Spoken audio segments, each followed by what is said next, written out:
Hi, அனைவருக்கும் வணக்கம். எல்லாரும் எப்படி இருக்கீங்க? இன்னைக்கு வந்து இந்த சௌச்சோ வச்சு ஒரு அருமையான சட்னி தான் செஞ்சு கட்ட போறேன். இதுக்கு முன்னேற பேர் வந்து மேரக்காய்னு சொல்லுவாங்க எங்க ஊர் சைடுலாம். நானே வந்து சௌச்சோங்கிறத வந்து ஒரு 2-3 வருஷம் கூட தெரிஞ்சுக்கிட்டேன். இதுல வந்து இன்னைக்கு சட்னி தான் பண்ண போறோம். முதல்ல இதை வந்து தோல் சீவி கிளீன் பண்ணி கட் பண்ணிக்கலாம். சரிங்களா? தோல் சீவி இதெல்லாம் கட் பண்ணி எடுத்தாச்சுங்க. இது ஒரு ஓரமா இருக்கட்டும். இப்ப கடாய் அடுப்புல வச்சு கொஞ்சமா எண்ணெய் சேர்த்திருக்கேன். 1 டீஸ்பூன் வந்து கடலைப்பருப்பு, 1 டீஸ்பூன் வந்து உளுந்து சேர்த்திக்கலாங்க. 100 கிராம் சின்ன வெங்காயம், இது கூடவே 4 பல் பூண்டு சேர்த்தி இருக்கிறேங்க. அடுத்தது கொஞ்சமா புளிங்க, கொஞ்சமா புளி சேர்த்திக்கலாம். காரத்துக்கு ஒரு 5 வரமிளகாய் சேர்த்திக்கலாங்க. ஒரு 2 சின்ன தக்காளி சேர்த்திக்கலாம்.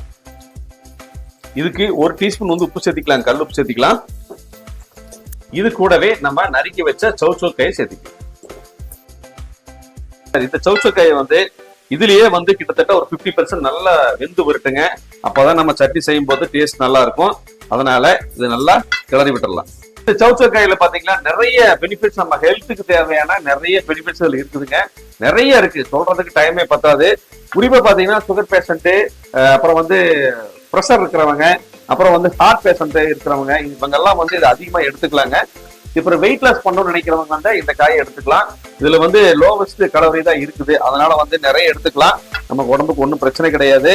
இது இல்லாம நிறைய பெனிஃபிட் இருக்கு. நீங்க போய் செக் பண்ணி பாருங்க, கூகுள்ல போய் செக் பண்ணி பாருங்க. அவ்வளவு விஷயம் போட்டிருக்காங்க. இப்போ கொஞ்சமா ஒரு 50 ml தண்ணி மட்டும் சேர்த்துக்கலாங்க. சேர்த்தி இதை மூடி போட்டு ஒரு 5 நிமிஷம் வேக வைக்கலாம். அதுக்கப்புறம் திறந்து பார்க்கலாம். தண்ணி சேர்த்திருந்தோம், அதுலயே நல்லா வெந்து வந்துருச்சு.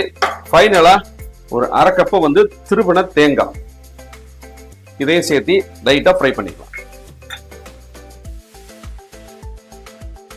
இப்ப தேங்காய் போட்டு 1 நிமிஷம் நல்லா கிளறி விட்டாச்சுங்க. இதை ஆற வச்சு நம்ம சட்னியை அரைச்சு எடுத்துக்கலாம்.